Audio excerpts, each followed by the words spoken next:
MP में सत्ता का नशा और प्रशासन पर हमला, मध्य प्रदेश में बढ़ता हुआ अराजकता का संकेत। मध्य प्रदेश में हाल के दिनों में जो घटनाएं सामने आई हैं वे लोकतंत्र, प्रशासनिक स्वतंत्रता और महिला सशक्तिकरण के दावों पर गंभीर सवाल खड़े करती हैं। अलीराजपुर में कैबिनेट मंत्री नागर सिंह चौहान के भाई इंदर सिंह चौहान द्वारा महिला जनपद सीओ प्रिया काग को दांत तोड़ दूंगा, जिंदा गाड़ दूंगा की धमकी देना और उन पर हमला करने की कोशिश करना मात्र एक व्यक्तिगत घटना नहीं है, यह सत्ता के नशे का खुला प्रदर्शन है। सीसीटीवी में कैद यह घटना किसी भी सभ्य समाज के लिए शर्मनाक है। अधिकारी अपना कर्तव्य निभा रही थी, मुख्यमंत्री कन्यादान योजना के अयोग्य आवेदनों को खारिज कर रही थी, लेकिन सत्ता के करीबी व्यक्ति को यह सहन नहीं हुआ। यहां सब मेरी मर्जी से होगा, यह वाक्य न सिर्फ एक व्यक्ति का था बल्कि पूरे तंत्र में घुस चुकी मनमानी की मानसिकता को दर्शाता है।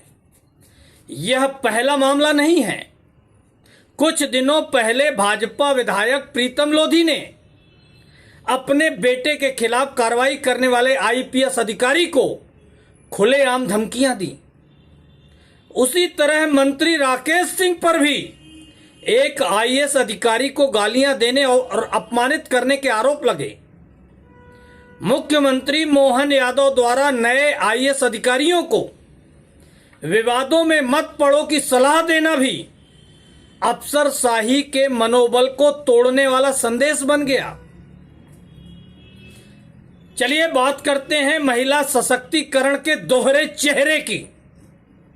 भाजपा लगातार महिला सशक्तिकरण, बेटी बचाओ बेटी पढ़ाओ और महिला आरक्षण की बात करती है, लेकिन जब सत्ता के अपने लोग ही महिला अधिकारियों को जान से मारने की धमकी देते हैं, बिस्तर पर आने का प्रस्ताव रखकर पद का लालच देते हैं या सरेआम अपमान करते हैं, तो ये सारे नारे खोखले साबित होते हैं।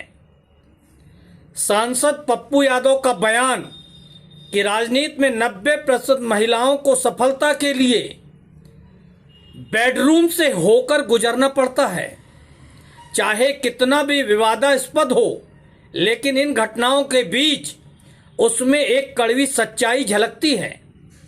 क्या हम वाकई ऐसी व्यवस्था बना रहे हैं जहां योग्य महिला अधिकारी भी सत्ता के रिश्तेदारों के आगे झुकने को मजबूर हों? समस्या केवल सत्ता पक्ष की नहीं है, अफसरों की बढ़ती हुई जी हुजूरी भी उतनी ही जिम्मेदार है। कई अधिकारी नियम कानून के बजाय सत्ता के इशारों पर नाचने लगे हैं। जब मंत्री या उनके रिश्तेदार गलत काम करते हैं तो आवाज उठाने की बजाय चुप रहना या समझौता कर लेना आम होता जा रहा है। परिणाम स्वरूप प्रशासनिक तंत्र कमजोर हो रहा है और आम जनता को न्याय नहीं मिल पा रहा। इंदर सिंह चौहान पर पहले से 25 से अधिक आपराधिक मामले बताए जा रहे हैं, फिर भी उन्हें आसानी से जमानत मिल जाती है। वहीं जब आईपीएस या आईएएस संगठन एकजुट होकर आवाज उठाते हैं तो मामला संज्ञान में लिया जाता है, लेकिन महिला जनपद सीओ के मामले में प्रशासन की निष्क्रियता साफ दिख रही है। मुख्यमंत्री मोहन यादव को स्पष्ट संदेश देना चाहिए कि कोई भी व्यक्ति, चाहे वह मंत्री का भाई हो, विधायक हो या कोई भी सत्ता का करीबी, कानून से ऊपर नहीं है। अफसरों को निष्पक्ष रूप से काम करने की पूरी स्वतंत्रता होनी चाहिए। विवादों में मत पड़ो वाला रवैया नहीं, बल्कि नियमों का पालन करो, भले भी कोई कितना भी बड़ा हो, यह संदेश देना चाहिए। मध्य प्रदेश में विकास की बातें हो रही हैं, लेकिन अगर प्रशासनिक तंत्र डर के साए में काम करेगा और सत्ता का नशा बेलगाम होगा तो सारा विकास कागजी बनकर रह जाएगा। यह घटनाएं चेतावनी हैं।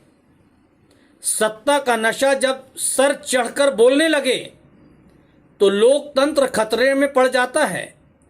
महिला अधिकारियों को सुरक्षा दें, अफसरों को निष्पक्ष काम करने का माहौल दें और दोषियों के खिलाफ बिना पक्षपात के कार्रवाई करें।